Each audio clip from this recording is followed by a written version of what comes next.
ଜୟ ମହାବୀର ସାଙ୍ଗ ମାନେ ଶୁଭ ସକାଳ। ତ ସକାଳୁ ସକାଳୁ ରେଡ଼ି ହେଇ ବାହାରି ପଡ଼ିଲୁ ଟିକେ ମାଛ ଆଣିବାକୁ ଯିବା ପାଇଁ। ତ ଆଜି ଶନିବାର ଟିକେ ଆଇଁଷ ବାରି ନୁହେଁ, ଫିର୍ ବି ଆମେ ଯାଉଛୁ ଟିକେ ଚୁନା ମାଛ ଦେଖିକି ଭଲ ଆଣିବୁ। ଆଜି ଶନିବାର ମିଳିଯିବ ଚୁନା ମାଛ ଟିକେ ବଢ଼ିଆ ମୌରାଳି ଦେଖିକି ଆଣି ଖାଇମୁ। ତ ପିଇସା ଏଠି ମୋତେ ଅପେକ୍ଷା କରିଛନ୍ତି, ମୁଁ ରେଡ଼ି ହେଇ ବାହାରି ପଡ଼ିଲି ଶୀତକୁ କାଠେଇକି। ତାପରେ ଆସିକି ପହଞ୍ଚିଗଲୁ ପିଇସାଙ୍କର ମୋର ମାଛ ମାର୍କେଟ କତିରେ। ଗାଡ଼ି ଆମର ସାଇଡ଼୍ କରିଦେଲୁ, ଗାଡ଼ି ଆମର ସାଇଡ଼୍ କରିଦେଇ ଗଲୁ ଭିତରକୁ।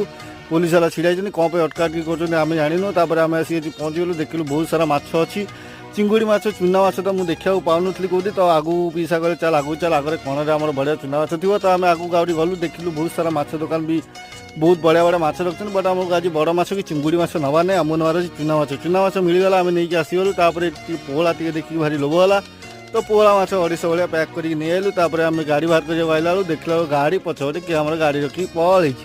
ତ ମୁଁ ଯାଇକି ମୋ ଗାଡ଼ି ହ୍ୟାଣ୍ଡେଲରେ ମାଛଟାକୁ ଟଙ୍ଗେଇ ମୁଁ ଗାଡ଼ିଟାକୁ ବାହାର କରିକି ଦେଖିଲି। ତାପରେ ଗାଡ଼ି ବାହାର କରିକି ପଦାକୁ ଆଣିଲା ବାହାରି ଟମାଟୋ କିଣି ଦେଇ ଯିବା ଘରକୁ। ଆଜି ପାଇଁ ଏତିକି। ଲାଇକ୍ କରନ୍ତୁ, କମେଣ୍ଟ କରନ୍ତୁ, ସବସ୍କ୍ରାଇବ୍ କରନ୍ତୁ।